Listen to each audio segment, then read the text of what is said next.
Stephen Huddart, former CEO of the McConnell Foundation, and now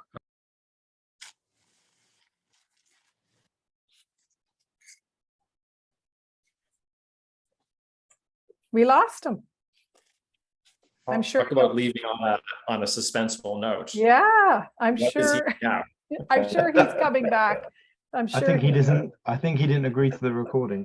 Yeah, that's right. He's like, I don't really want to be recorded in this moment. So, well, I am sure he'll be back in a moment. So we'll give him a second to make his way back. But so, oh, there he is already. Quick. That's great. Welcome back, Stephen. not sure what happened there. I guess maybe I forgot the land acknowledgement. That's why I'm yes, right. I am speaking from traditional and unceded Mohawk territory here in Montreal. And yesterday I was on traditional Algonquin territory in Ottawa. And after a beautiful land acknowledgement from Elder, what was her name? She was extraordinary. Let me just bring up her name here, because Verna McGregor. Verna McGregor put our current moment globally and in Canada into very sharp context, that we are at a cusp, a turning point.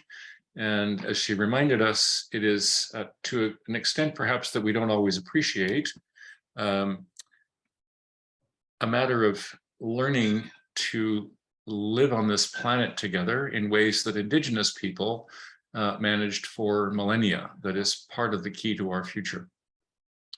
So the day was organized by the Canadian Climate Institute and the Net Zero Advisory Body, which is set up to advise the government on its transition to net zero.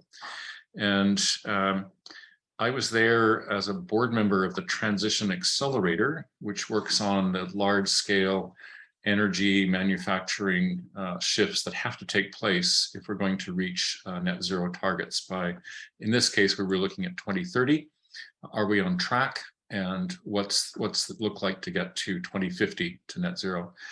And it was a mixed picture, to be honest. I think there's some very sobering science around this that shows that the pathway to our 2030 targets is quite steep. And at the same time, I have to say I was encouraged by a number of the things that were said and that were discussed in this day-long presentation. It was about 150 people in the room and a couple of thousand online. It was all recorded, so it should become available fairly soon. But we've only just begun to reduce greenhouse gas emissions in this country. We're the only country, only G7 country where they had been going up.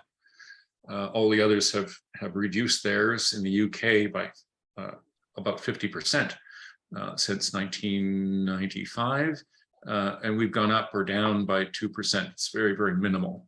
But what's in place now with the carbon tax and other measures is going to accelerate the shift to decarbonization. We've still got the caps to be put on the oil and gas industry still being negotiated. But the fact that the Pathways Alliance of oil and gas companies has just committed, I think, 40 billion to, among other things, very serious exploration of the carbon capture and storage technologies, indicates that there is a sea change at place.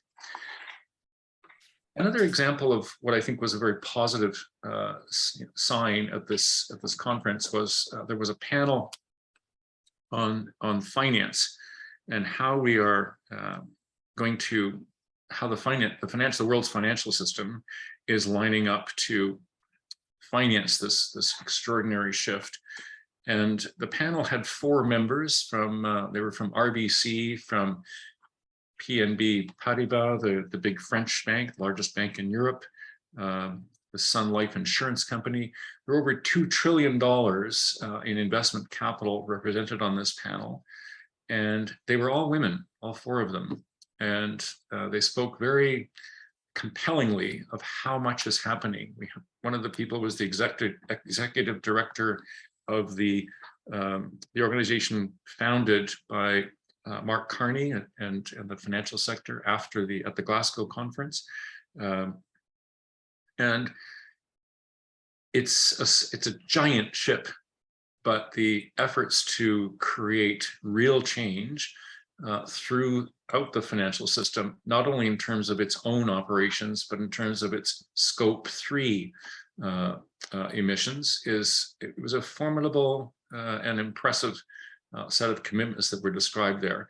And people readily recognize that people are busy shooting holes at ESG, and there's lots that we can point to as greenwashing and so on. But beneath that, some very, very smart people are working extremely hard to get things into the right shape, to see that finance is in place to accompany a just transition. So again, huge amounts of work to do, but it was acknowledged by everybody that with the United States now on board through the Inflation Reduction Act, that oddly named thing, that we have a critical piece is in place.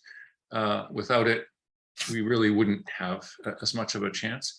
But it was also made, the point was made that even during those Trump years, there were quite a number of state level efforts that kept the flame lit, or kept the flame dampened, as it were, that there was a significant continuation of efforts. We had somebody from the state of California who talked about all of the partnerships they developed with Canada during the Trump years that enabled what was happening in California to proceed at the pace that it did. And it really was the leader in the States on a number of fronts.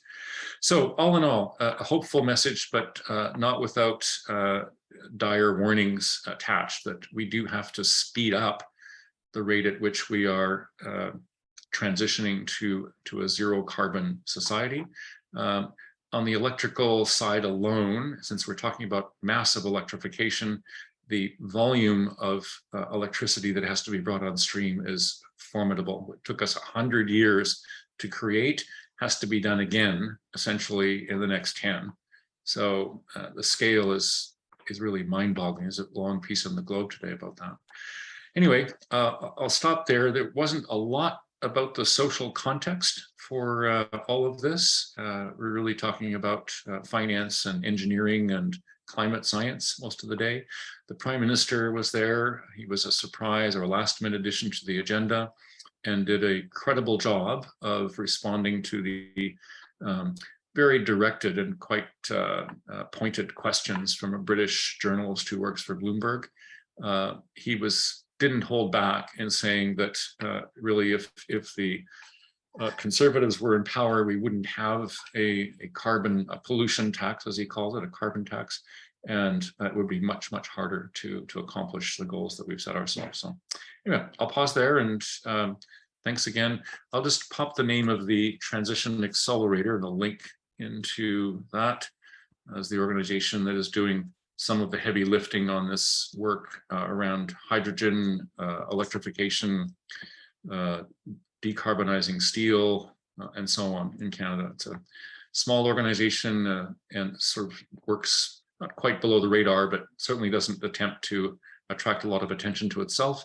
It supports industry, government, and community coalitions in coming together to do the very necessary and difficult work across industry sectors and in communities. So there we go.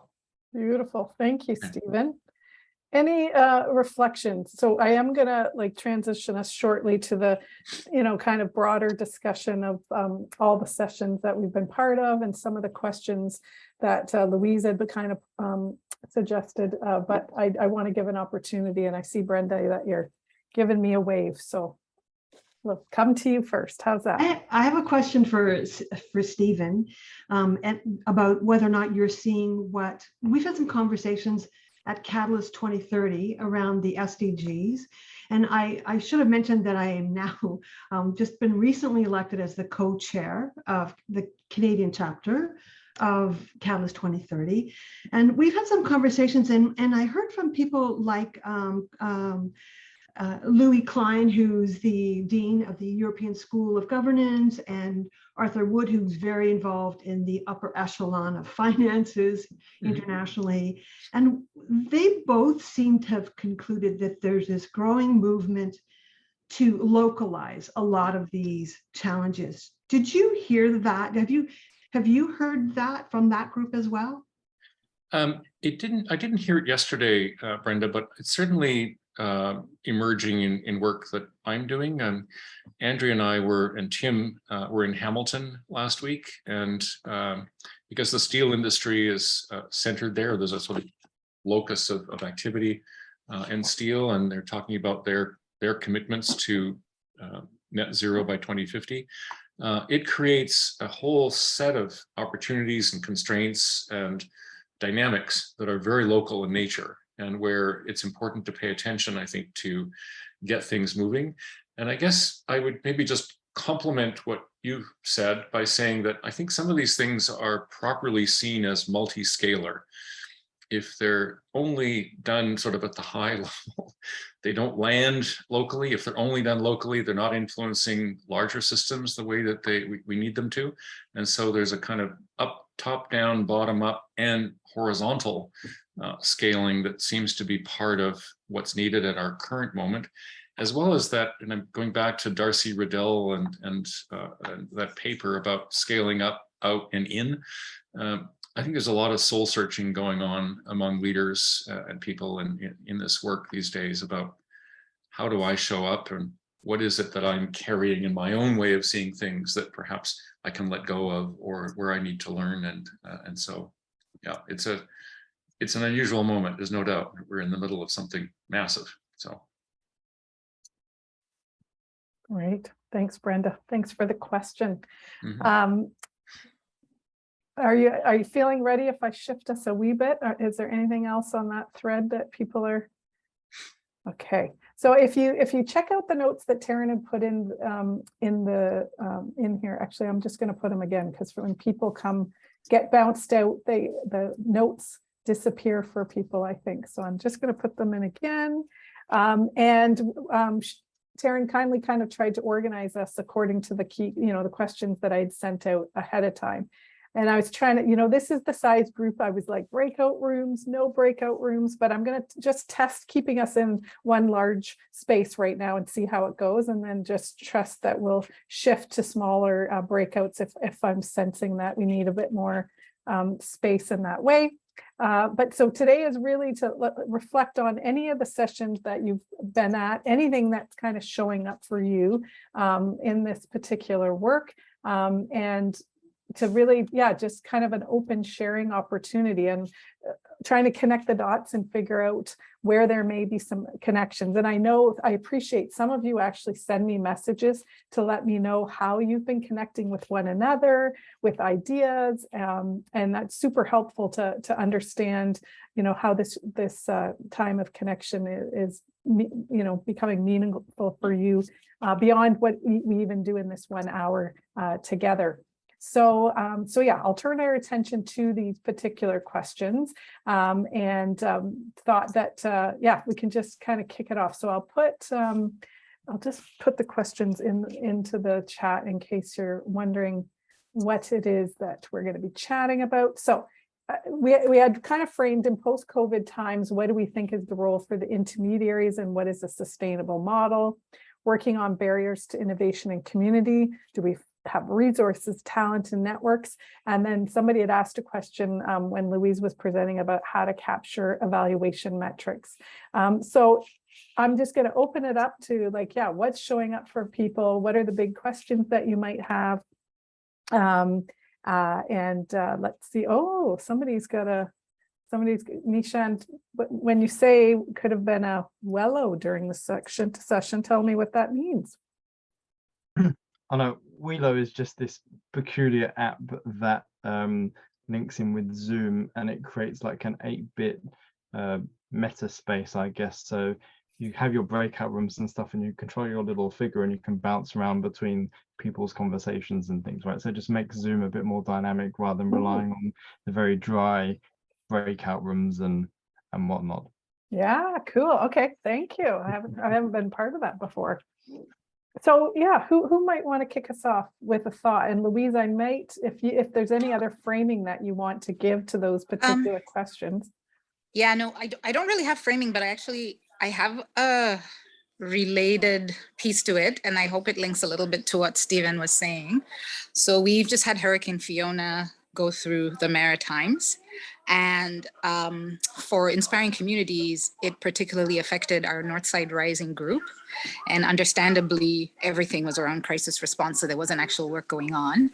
But because we have naturally been in the role of convener, we transitioned to providing the support to the crisis supporters. And my team realized there was actually a real critical need for that there was a lot of sort of generators being purchased without really thinking beyond the purchase of the generators and who need them, etc. Just some of it reminded me of like maybe 2015, this conversation around resilient communities and how you don't build them during the emergency, you build them before.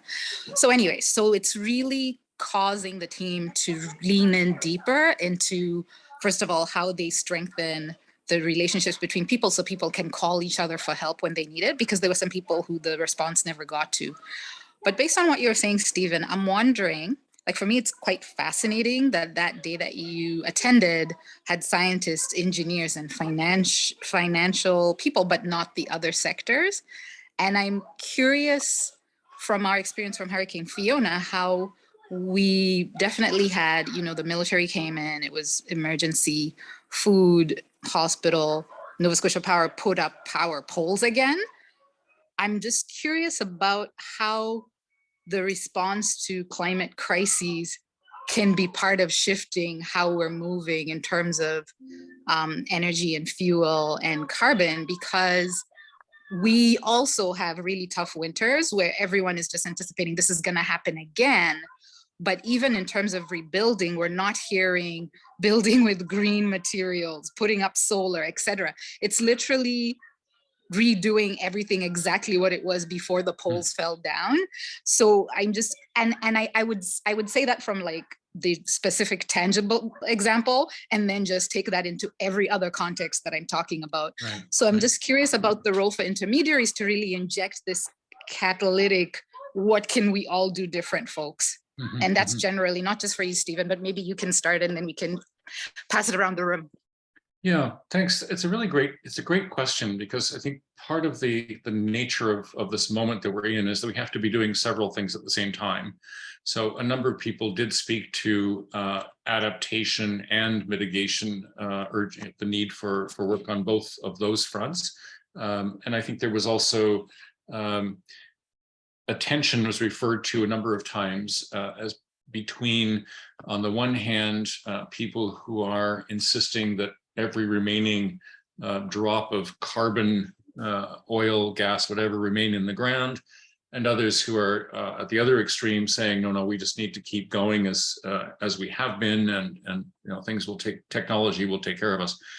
In other words, there's a tension between what is called energy security. We have to heat our homes this coming winter, and Europe needs our help and so on, which does mean more carbon is going to be extracted and shipped and burned, while we also double down on reducing the source of these problems in greenhouse gas emissions. But between those and quite apart from that, there are a number of other essential conversations that have to be happening. It just happened that this particular day was dedicated to how are we doing on meeting the 2030 targets that we've set for ourselves. So that was the focus. It couldn't possibly cover every part of this issue, but I know a number of people mentioned Fiona as a critical reminder, but it's right across the country. It's the fires and smoke currently blanketing much of British Columbia. It's the no part of the country is not experiencing weather events related to climate change. So, yeah, just. And maybe, Claude, please go. Okay. Jump in there. I was just looking at the word intermediary, and I'm sure they didn't talk a lot about art and culture, Stephen, at this meeting, because it's short-term reductions in a very industrial and technical way. But I'm thinking that I'm working with many colleagues on increasing the impact and role of arts and culture, storytelling, imagery, all that. But I also see it now as a fabric that helps keep our morale together. Because when things like Fiona arrive, people are in distress. And what do they turn to keep themselves going, and it's often arts and culture. So arts and culture play multiple roles, sometimes that are invisible. So I like that term intermediary, because there's that role that is played that sometimes is invisible, but is really important for us to keep going. So I just wanted to mention that. Thank you. Robert. Yeah, just to, I'm going to bring up something about youth, because I always do, but so just on climate change, one of the questions that we had, and we did a survey during COVID. I think I mentioned it 2 weeks ago in the session, but we looked at how young people rank issues. And we've done this survey in different places around the world over the last sort of 9 years or so. And it was the first time that I'd seen that climate change dropped out of the top 5 priorities for young people. Affordabilities and jobs are usually 1, 2, but usually we see climate change being in that sort of 3, 4, 5 spot. It dropped down to number 7 in Canada. Statistica just did a global study on attitudes towards climate change. And it showed that developing, especially India was one I caught, about 50% of young people in India have very high levels of anxiety around climate change. That drops to 25% in the United States. And I wanted to use that as an example of data and how do we evaluate some of these issues. And I was a little bit part of the net zero task force in Toronto before I passed it on to a young person to be in that role. And I was sort of amazed at how little good data there was about climate change in Canada. And we're now finding the exact same thing when we're trying to build a youth housing strategy for Canada, that the amount of good quality data is just not there. So we're trying to find ways of just catching up on the data side so that we can help to identify where the real issues are.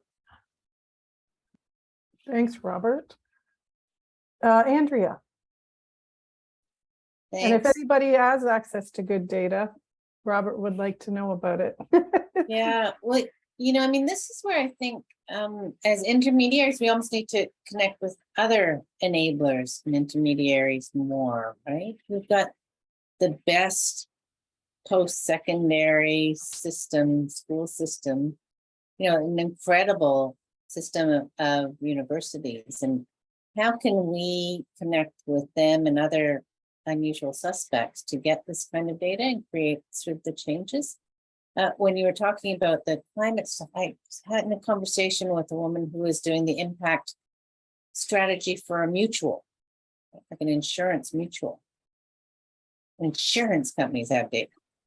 They have really good data on this, really, because they're betting on it. They're actually figuring out their whole financial plans on it. And mutuals aren't for profit. There's nobody sort of, and so I think that there's some places where we could maybe connect. And, Stephen, when we were at McMaster's, there's a lot of folks there that are trying to figure out how to engage and apply those resources to some of the solutions, right? I think there's a work to do. It's hard to collaborate, but I think there might be some opportunity there. Mm-hmm. We don't have to do everything. We have to find the people who will do the stuff, right? Mm-hmm. Yeah, Robert's making a comment about open data and awareness. Andrea, do you mind if I kind of put you on the spot? I don't know if it's changing gears too much, but around the forum last week, I think it does fit because social innovation and this conversation are so inextricably linked. So you want to give a bit of a context about last week? Yeah, so it was interesting. I mean, it was interesting to see how sort of a little wedge can kind of explode the whole conversation. It was initiated by one named Sandra Lapointe, who works at the Collaboration, which is essentially a kind of internship play for experiential learning with the United Ways near McMaster. And she initiated, she's quite a systems thinker, initiated a forum on innovation policy for the social sector. I think it was a policy innovation for the social sector, and her sort of her approach is that the universities need to engage the social sector more in sort of in innovation, and that the application of the knowledge and skills really needs to be more connected with community. And as part of that, I did a fireside chat with Dan Bresnitz, who's had written the book called Innovation in Real Places.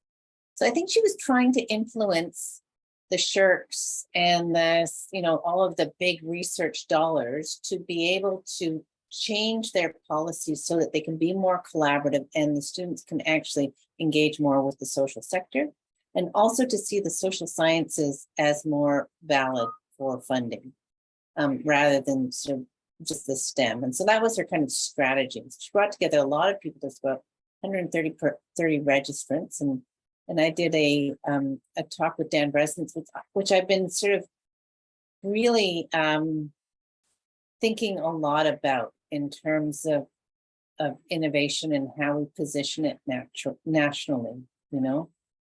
There's a lot of money that's going to innovation, and he sort of said you need to be able to tell the government what social innovation is. Oh my God. We're spending all of our public dollars to create technology, much of which we need, and some of which is going to climate, and some of which is a gadget, and some of which is an app, and it's like billions of dollars.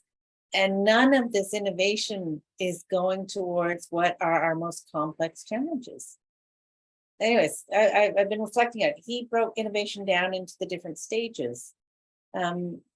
That it's not invention, it's actual innovation, the stages of prototyping, and then actually producing, and then second stage innovation, which is improving, and then third, which is scaling, and it has a growth model for each of those. So I'd love to work with some smart brains on how we apply that structure to the social challenges and the social side, and if we can do it to complex challenges. I think traditional innovation is really only complicated. It's not complex. And maybe I'll just add, I know some of us and some others who aren't here had been thinking about the Canadian Innovation and Investment Agency, for which he's really the spark and the advisor around, and just it's $1 billion over 5 years, and whether or not we might be able to influence the social innovation context of that. And I think you just did a great job of it was like you were both nudging one another, but I think what became clear is how can we better integrate the social innovation intent into it, and I don't know, I'm not sure if they're seeing the bridge yet. So I think I'm interested to continue to connect with you on that. Absolutely. And I think that there's sort of probably two ways, and I don't think he disagrees with us. I think he's just sort of living within a constraint. So the innovation agency is just being designed on the premise that economic growth will drive social and environmental good.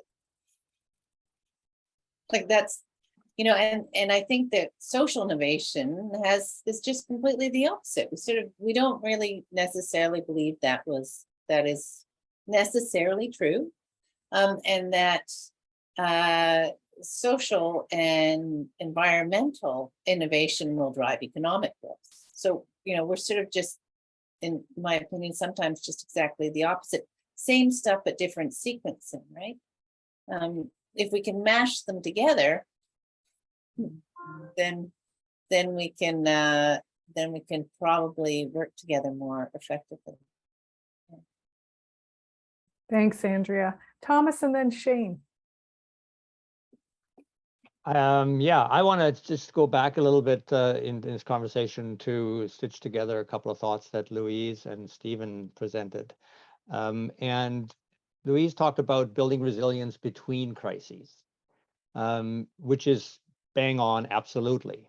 Our problem right now is that the crises are multiple and continuous. So there is really no in between anymore. right? It's like one on top of the other. They don't come in a nice, neat sequence, okay, where we have some time to catch our breath in between. They're all happening at the same time, and they're all accelerating. So we have to do, as Stephen said, we have to do multiple things simultaneously. We have to respond to multiple things simultaneously. And so what can we do different about that? My thinking and experience is that the complexity of the challenges that we face and the sheer volume of the number of challenges that we face are all dependent on what I think Claude touched on briefly, which is a cultural fabric. Now, the cultural fabric isn't just something that makes us feel good in a crisis and makes us feel, like we're okay and comfortable and we're going to get through this. Our cultural fabric is much deeper than that and much more important than that, because the cultural norm that we live in is going to determine what we do in that crisis. Do we call our neighbor and help them first? Do we buy a diesel generator or a gasoline power generator and don't give a damn about its consequences just to make sure that we have what we need? The cultural framework and the cultural backdrop determines the individual decisions of millions of people simultaneously.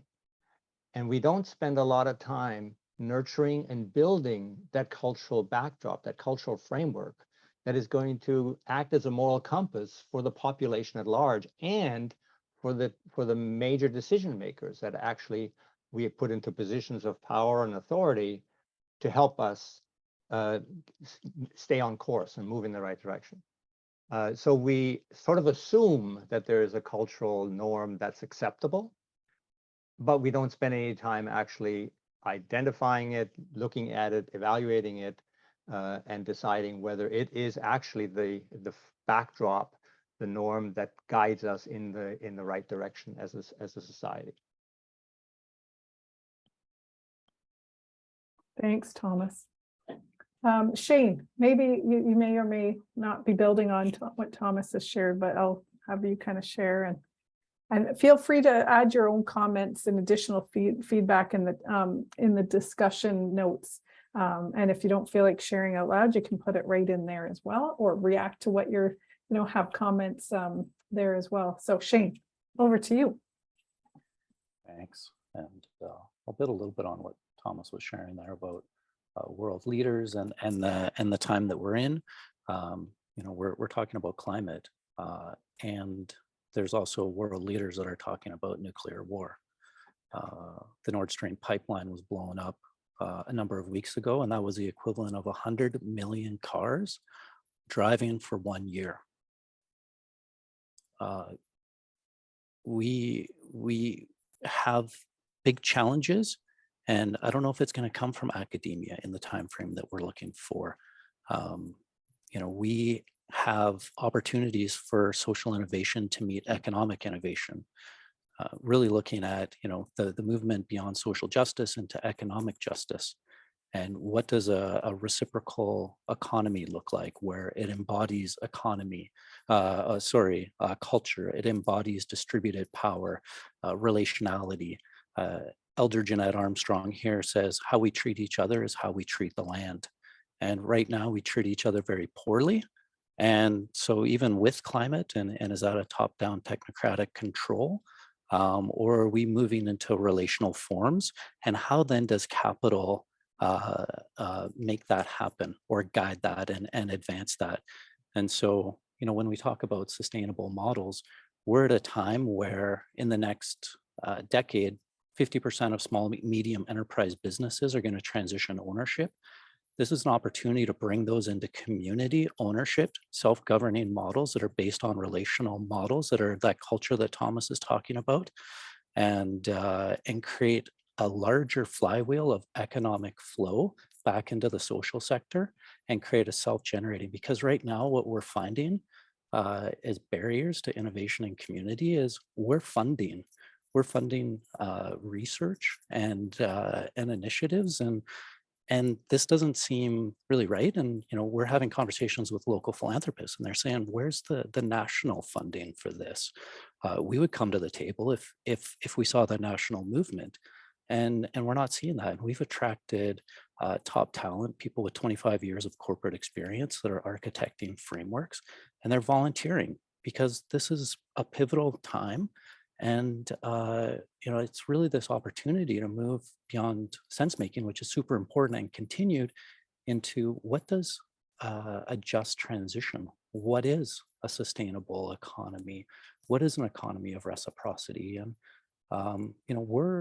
this is also just to say, hey, we've been doing this for years, and we're looking for funding to make this a reality, because we're in a time where the nuclear talks are amplifying. And how do we create larger scalable approaches that, talk about Darcy, the inner is the cultural, the larger scale is a framework, and we've got a framework of not-for-profit with for-profit subsidiaries with investment capital, and we can really move the dial on finance and investment in a way that isn't even on the radar right now. And so would really welcome a larger conversation and something moving towards reciprocity, even for the investment that we're making into this area of social innovation and economic innovation.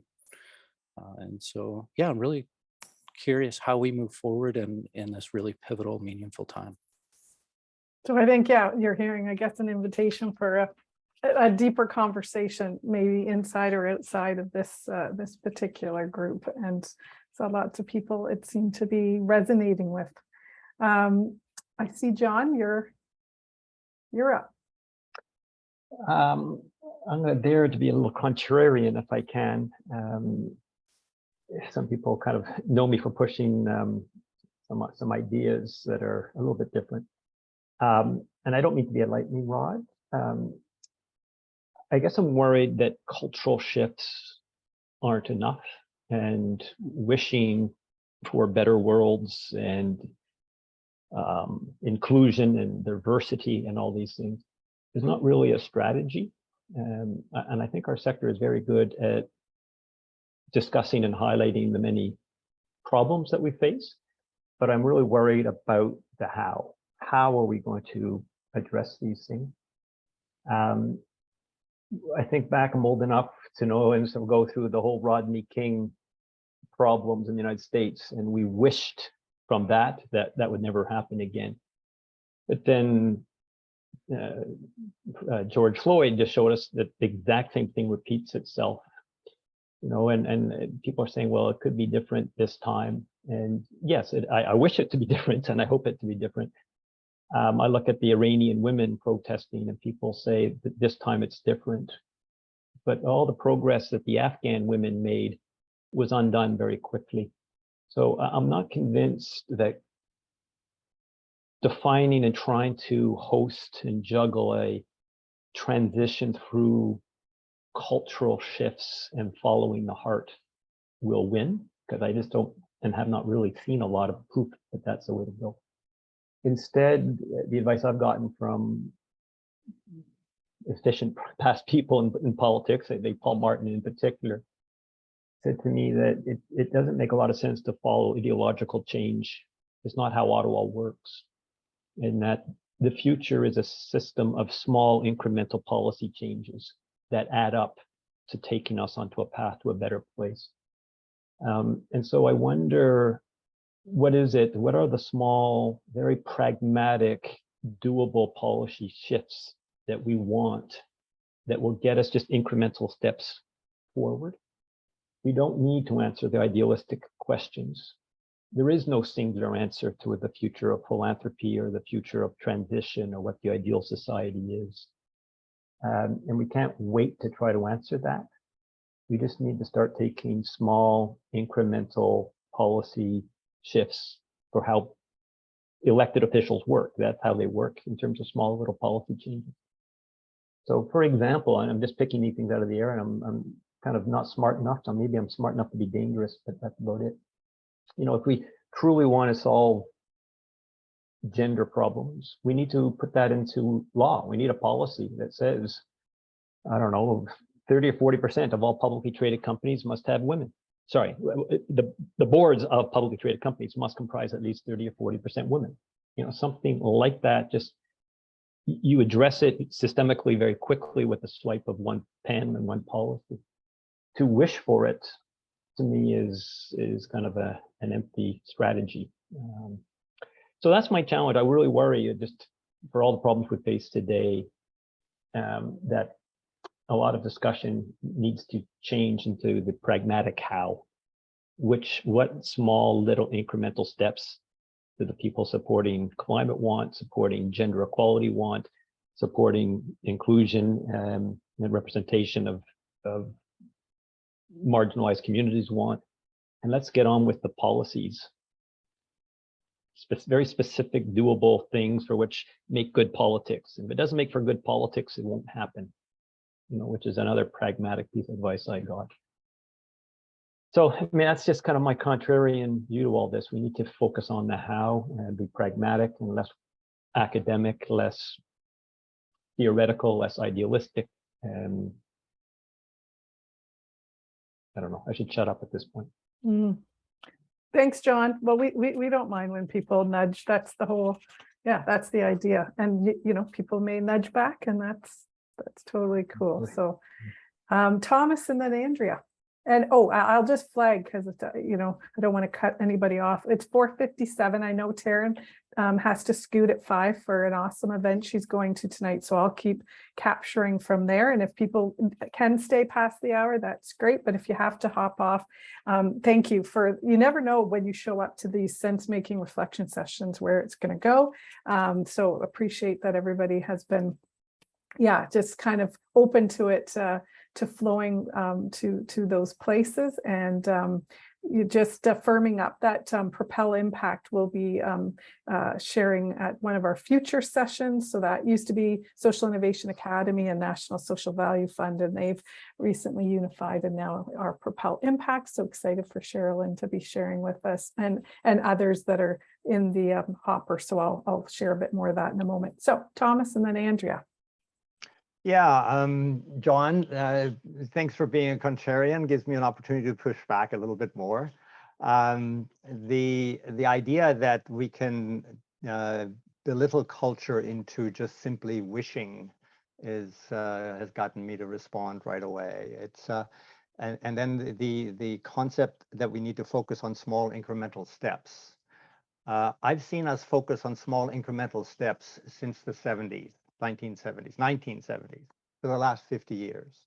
We've been trying to convince government to create new policy and better policy around these issues for 6 decades now. There's just a great article in The Guardian that lists all the different challenges that we faced in trying to do that.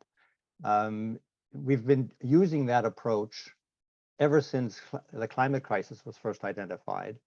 And we've been trying to help nudge politics along to make this happen. And what we've done is we've had different political parties, different campaigns, et cetera, et cetera. We do all the political activism that you can imagine, and hoping that somebody is going to use that magic pen and change our lives for the better.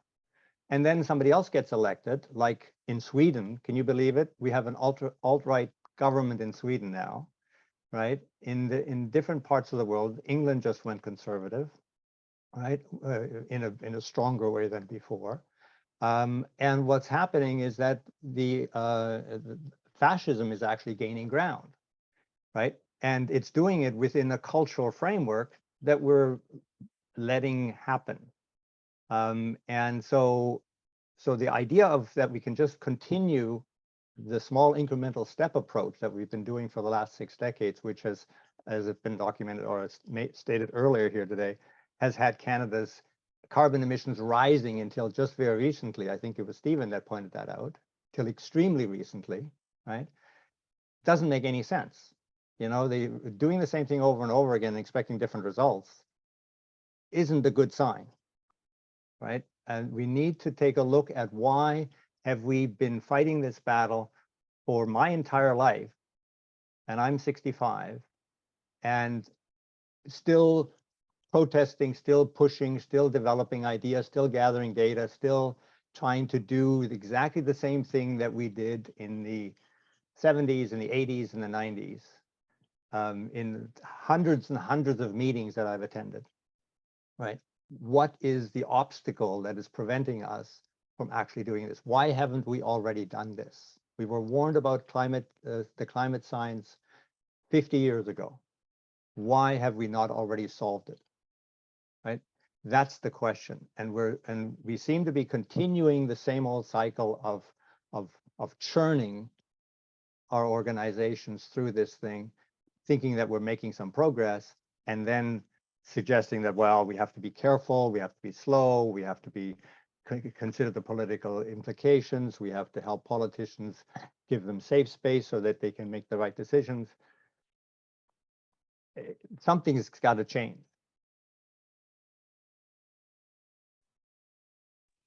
Thanks, Thomas. Andrea. Oh, and then Stephen.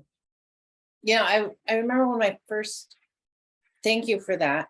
You know, and it is so frustrating, right? So frustrating where it seems so simple. Why don't we just do this?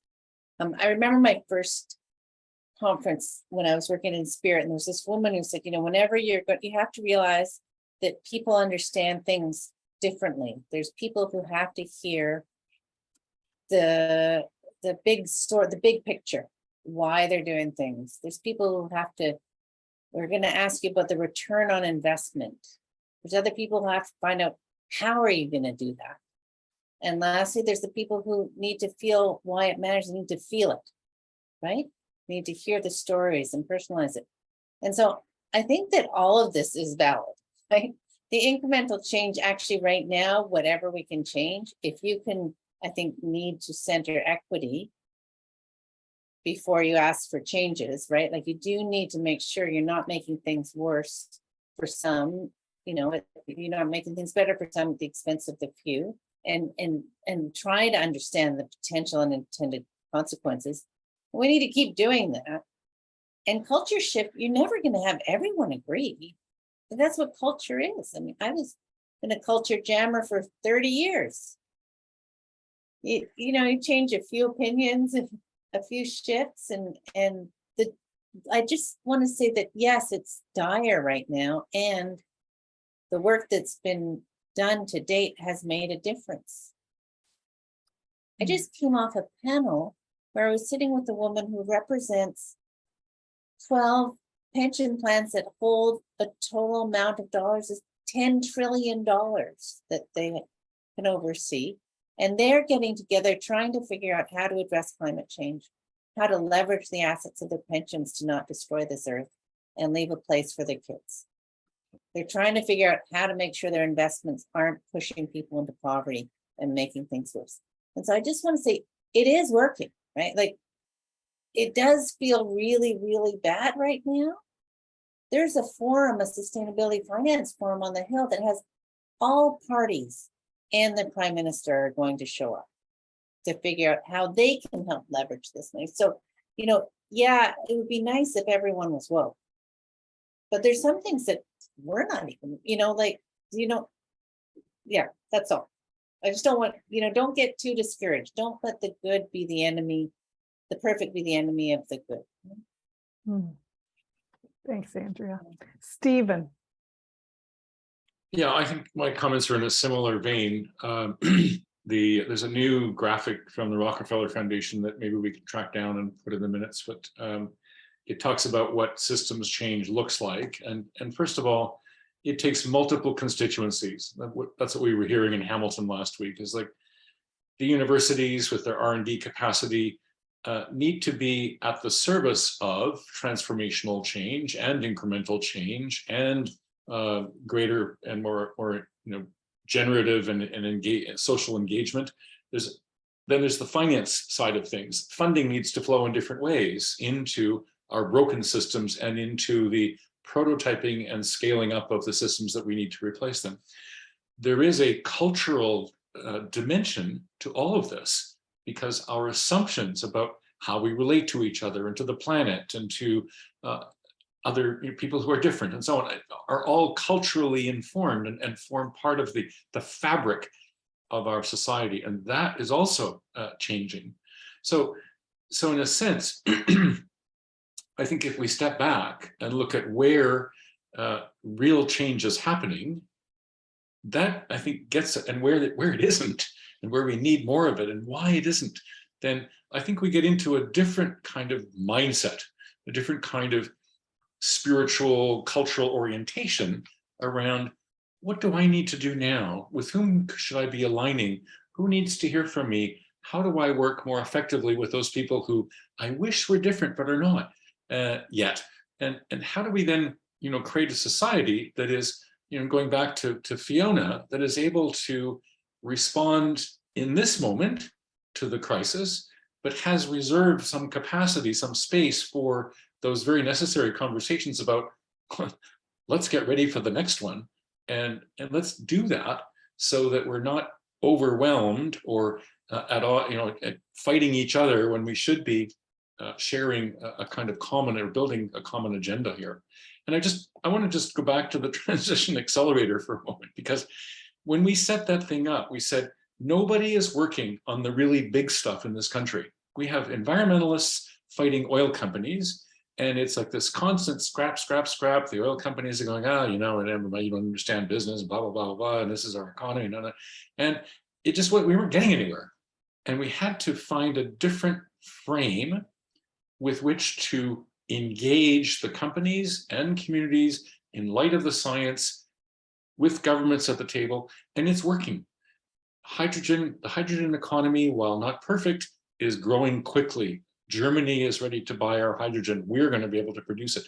We have to scale up our electricity. That's happening. We're electrifying our economy. All of these really big things that were so hard to do before are actually in motion, and the finance is lining up behind it. So big stuff can happen at moments. If Thomas Homer Dixon were here, he'd give us a lesson in cascading change, cascading across time scales, across geographic scales, and across scales of magnitude.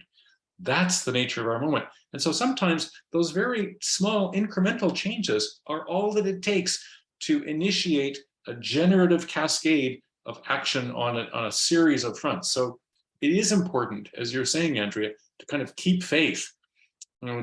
We had a conversation recently, a group of us, about, what do we do about hope and fear in this context? And I think it's really like, what? We need to go beyond those to just rock solid faith that this is happening and we can do it, and we're here to make it happen, to help it happen, to give birth to it. So, okay. Anyway, good work, team. Yeah. Have faith. Everything matters more than ever. Oh, I'm going to just share a link. I'm participating in a future-thon. So many of you know that I've been trying to figure out this Web3 blockchain. What are the opportunities for systems transformation? And there was a group that put together this pretty amazing future-thon and report about a future in sync. And there's been a lot of conversations about how did we get out of sync? What is it going to take to get in sync? And just that that the language, I noticed, Claude, you used visions, and they've really kind of course corrected that the language future isn't really accurate. It's futures. And so I think what I'm hearing in all of this is that if there's a plural to this, there isn't one kind of pathway pattern that's going to get us there, but it's like just thinking of all the bright minds that are sharing here. And so, as we hear those connections and what is possible together, sometimes we walk away from this feeling like, okay, yes, there's something incredible happening. And other times some people might be feeling a little bit, we're not quite there yet, but I think there's something in all of that that are those pathways to a better futures. So I think, futurism, I've heard that as way. I don't know, I don't want to put you on the spot, Jacqueline, but I know that I'm curious if there's anything you would layer in here yet around philanthropy. I know because you're thinking about the role of philanthropy, or a big question, even not say, but whatever you'd want to kind of share. Thanks very much. I was really listening today. A couple of things come to mind. My doctoral work was really all around resilience and scale and place. So I was revisiting, and my research was all done in Bangladesh. And I was really revisiting those experiences and thinking. And I was lucky enough to have Buzz Halling as one of my academic mentors. And I remember in many of our heated and wonderful discussions, He said, it's not about incrementalism. It's about taking a bold first step. Bold. That is all that matters. And if any of you knew Buzz, he was this tall, bigger than life, barrel chested man, and who had this voice of gravitas. I would have been terrified to be an undergraduate student with him back in the 70s. Heart of gold, mind you. But anyhow, it really reminds me of this conversation of, you know, all the different ways we make change, and his voice saying, remember boldness. And boldness to him didn't mean big. It could be a bold, small step. But the point was, take a step, a defined step, claim the step. So I just wanted to share that because his voice was singing in my head as I was listening to you all. And I guess the other thing about resilience is it came out in a few different ways around the socio-ecological economic frameworks. And of course, really, from my point of view, ecological leads with social followed by economics, and you know, the mess we've gotten ourselves in. But again, from the resilience frame, really thinking about, I think, as you mentioned, Stephen, the interactivity of scales, and our focus to date largely on mitigation. And I'm hearing adaptation more. Bangladesh is a country of adaptation. That's all they have ever been able to really do. And I would say they are masterful at adaptation. And that was probably singularly, amongst other things, what I learned and witnessed a lot there. And I would suggest we need to be spending a lot of time there. The trick is adaptation often invites more social cultural context and behavior. Mitigation, we can build something often, right, to stop water spilling over or whatever. But adaptation is deeply, generally behavioral. So it brings us back to that social cultural frame. So that's really what's been ringing in my head as I'm listening. Yes, maybe I'll stop there. Philanthropy, I'm really just defining my fellowship. I'd love to reach out to some of you. Shane, thanks for reaching out in the chat. I've got kind of two working things I'm working on, one being more capital focused. My background is in capital, microfinance work. In its early days in the global South, capital and access and lives of dignity has never left me, and the role of capital and all that. But the other one really is deeply trust-based, and being on the community side of the equation so much of my life, and really asking deeply questions around what is partnership. And that was something, there isn't really time today, but when I read about intermediaries in your question, Michelle, I was curious about how might we as individuals think about partners and intermediaries? Where is the blurring? How do we understand partner? It's a word that's being used immensely right now, much of it driven by philanthropists, asking if you're partnering, and also social license to operate by a lot of charities. So I'd be curious to explore that, because I think there's something there around how we collaborate that's really at the pith of change, I believe. So I'm interested in that from a philanthropy point of view. What do we mean by partner? What do we mean by supporting intermediaries? So those are sort of two working areas, capital and partnership intermediaries. So I'm thinking about both right now. At some point, I'll have to lean into one, or something that other people suggest is way more important. So I'm open to that too. Thank you. Okay, awesome. Well, here we are, almost 5:15. Is there any kind of closing thoughts before we go? And I'm going to ask each of you to just share a word about how you're kind of closing with us today. But is there anything before I turn to kind of closing us out? Okay, I'm going to, Claude, are you waving? You want to share something and your word? Just quickly, yeah, I can do my last word as well, but when you put the topic out for this session, I thought about, the value of this group. And I'm thinking about some of the presentations from a few weeks ago that have percolated and affected my thinking and my networks. So there's kind of a short-term excitement, links, and then there's a longer burn that is really valuable. So in terms of this group, I think it's really valuable, and it probably makes sense to go to 90 minutes and maybe have the last half hour be more strategizing for those who may be a bit more experts. So that's the first hour. So that's something to think about as well, because we always go over time. Yep. And we need that half hour for those who are really strategizing on a specific issue, and others might drop out, so that's just a suggestion. And I'll make that my final word, because that's enough for me. Okay. And Louise, you shared, I think she had to hop off, but boldly hopeful. And I can stay on if there's any further connections or conversations that people are interested in having. So maybe I'll go to Nishan. Do you want to share, if you can, a word that's coming up for you? I'm a man of acronyms. So one that always sticks to mind is panic. And well, it's panic P, but P doesn't really fit anywhere. And whenever I say panic P, people associate that with, you know, like wetting oneself in a state of stress. But for me, panic, I use panic as positive action, basically. Passion. No, I'm going to positive action, noble intention creates progress. So essentially, you know, it's a synonym for passion creates progress. So I've just been listening as I normally do, and I like what so many people have said, and just so many of the different angles and perspectives. But I agree with also I think what Claude just said as well, and I think we were trying to experiment with this with Andrea's session, right, of how we engage and learn, but then what I'm interested in is the then what. You know, we've all learned, we've all listened, but then what do we do with that? Otherwise we're in danger of just having these moments of enlightenment which just hover in the ether, right? So if there's a way we can grab that and do something with it. I'm making it sound like I've got the answer to this. I really don't. I'm just surmising, but sorry, that's more than that's a multitude of final words for you. So I'll put a pin in it and hand it back. Thanks, Nishan. Brenda, then John. I'll just give you a heads up who's coming.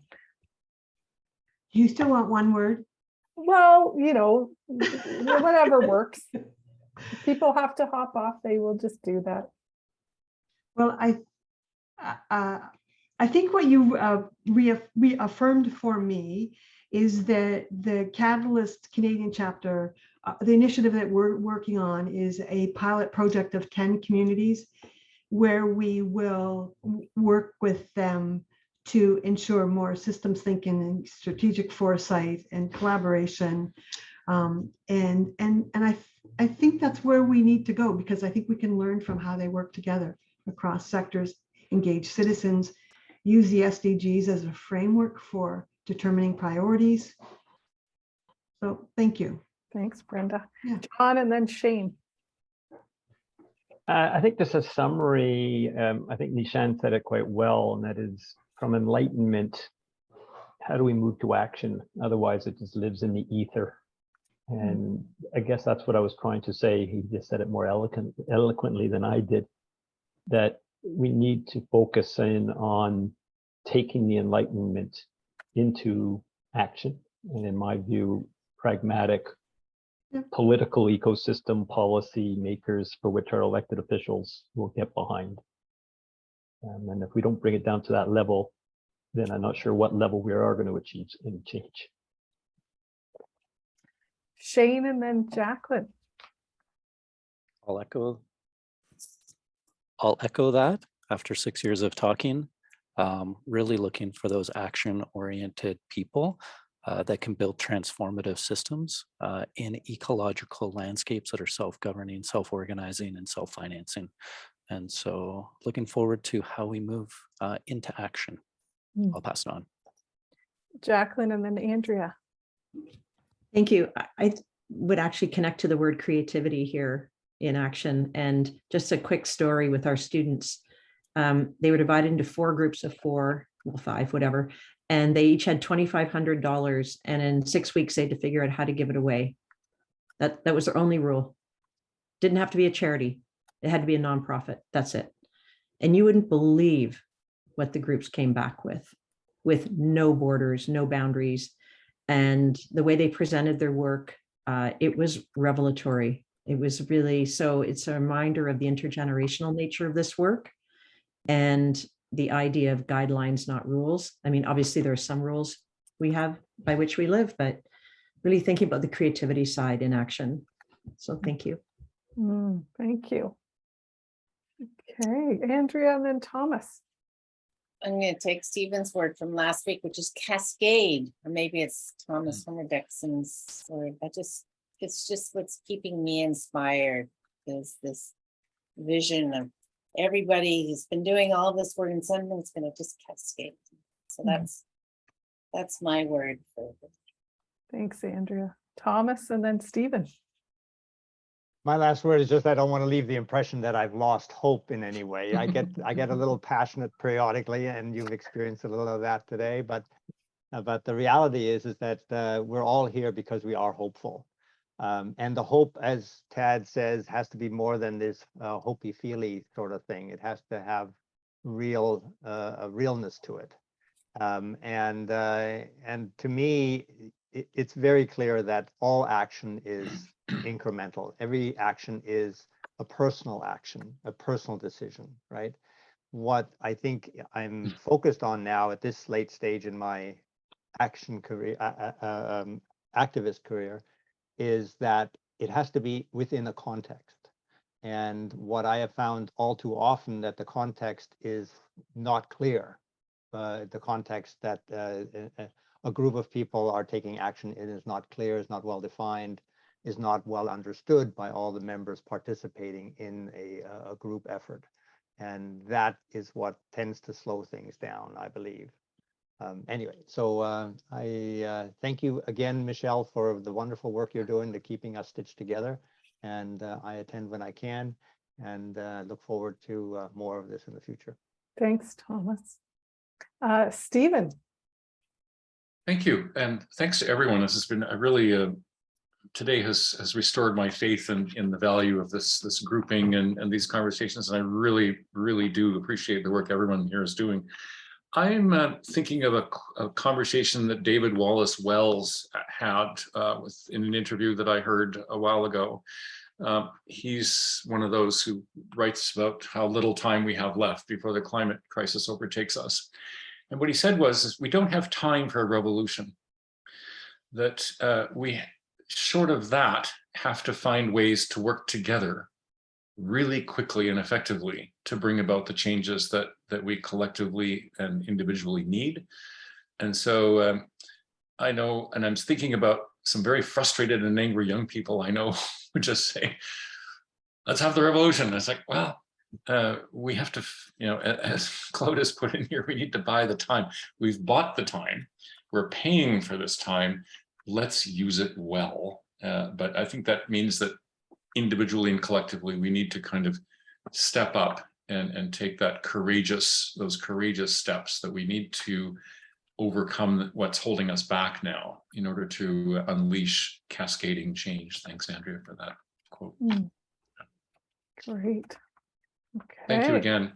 Thank you, everybody. And yeah, my final words. Well, I'll share a quote from this futurism that stood out to me, and it kind of reminds me of where our conversation has gone, because it has the hope, but it has a bit of the light in the dark, maybe. So Tamika Abaka Wood did a session that was really like futures plotting, and the brilliant ideas that people put out there. And I sense that, sometimes I don't think I would say this about this group, but in other spaces, just that exercising that muscle of really being able to think about the long term and to imagine those futures. So she shares, I think the biggest challenge of our time that undermines our collective efforts to create more equitable futures is our decreasing ability to think and imagine long term beyond ourselves.